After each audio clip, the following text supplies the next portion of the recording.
এই জনকণ্ঠের নেচারটা হচ্ছে সে তার জন্মের পর থেকেই এই দেশে ভারতীয় আধিপত্যবাদের বিস্তার ঘটাতে চেয়েছে।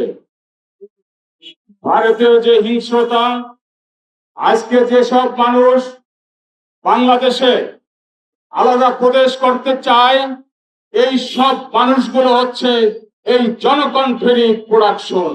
এই জনকণ্ঠ এই মানুষগুলোকে জন্ম দিয়েছে।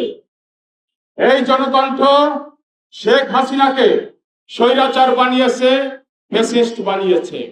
বিনিময়ে কি পেয়েছে? বিনিময়ে তারা অর্থ করি অঢেল সম্পদের মালিক হয়েছে এই জনকণ্ঠ।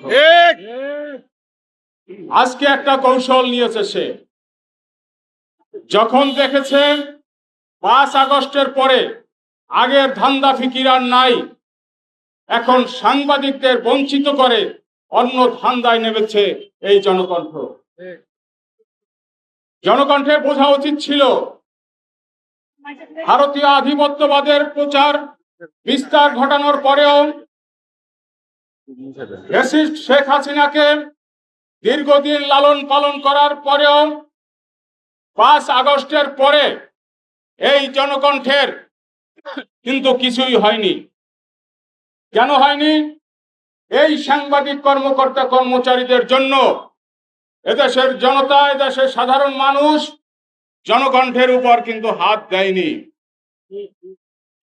এরপরে তারা কৌশল নিয়েছে এই সাংবাদিক কর্মকর্তা কর্মচারীদের বঞ্চিত করতে হবে।